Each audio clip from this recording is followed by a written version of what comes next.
BCA की छात्रा आयुषी की गोली मारकर हत्या की गई। फिर उसके शव को यमुना एक्सप्रेस की सर्विस रोड पर ट्रॉली बैग में पैक कर फेंक दिया गया। इस मामले में घर वालों ने बेटी की गुमशुदगी भी दर्ज नहीं कराई थी। जब पुलिस मृत छात्रा के घर पहुंची तो उसका पिता वहां नहीं था।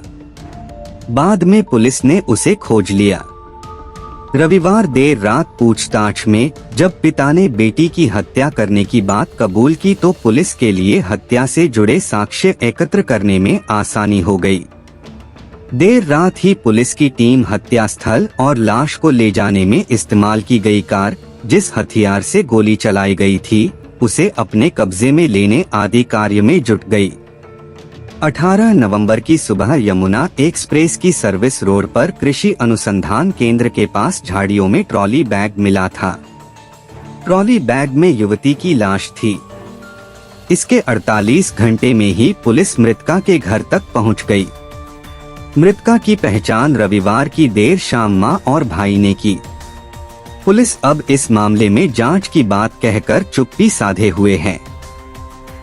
हालांकि शुरुआत में ही पुलिस को लाइन मिल गई थी कि हत्यारोपी पिता ही है।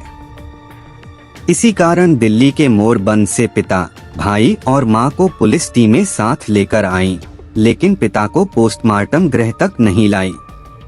केवल निजी कार में थाना राया के प्रभारी निरीक्षक ओम हरि वाजपेयी, एसआई विनय कुमार और एक सिपाही के साथ केवल ब्रिजबाला और भाई आयुष को ही लाया गया। खास बात यह भी है कि आयुषी 17 नवंबर को ही लापता हो गई थी। इसकी कहीं भी गुमशुदगी दर्ज नहीं कराई गई थी। वहीं हत्या के बाद पिता भी घर से कहीं चला गया था। अनुमान है कि पुलिस आज इस पूरे घटनाक्रम से सब पहलुओं से पर्दा उठाएगी। पोस्टमार्टम गृह पर राया पुलिस के साथ पहुंची मां और भाई ने चेहरा ढक रखा था।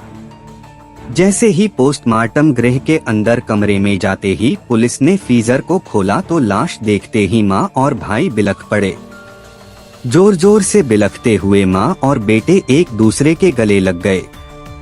10 मिनट बाद दोनों बाहर आए। मीडिया कर्मी ने उनसे सवाल पूछे तो दोनों ने कुछ नहीं बताया। ऐसा लग रहा था कि पुलिस ने उन्हें बोलने के लिए मना ही कर दिया हो। आयुषी के पिता नीतीश मूल रूप से गोरखपुर जिले के गांव सुनारी का रहने वाला है। वह कई वर्षों से दिल्ली के गांव मोरबंद में परिवार के साथ रह रहा है।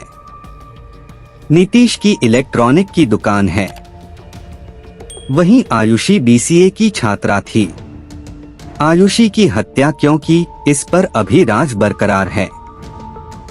सूत्रों के अनुसार आयुषी की हत्या 17 नवंबर दोपहर को ही कर दी गई थी।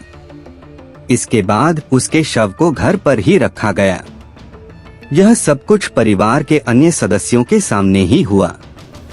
रात का इंतजार किया गया और पिता ट्रॉली बैग में बेटी की लाश लेकर यमुना एक्सप्रेसवे की तरफ निकला। रास्ते में लाश फेंकने का मौका नहीं मिला। मथुरा के राया आकर उसने बैग को देर रात फेंक दिया। 18 नवंबर को सुबह 11 बजे पुलिस को सूचना मिली थी कि यमुना एक्सप्रेसवे किनारे बैग पड़ा है, जिसमें से खून रिस रहा है।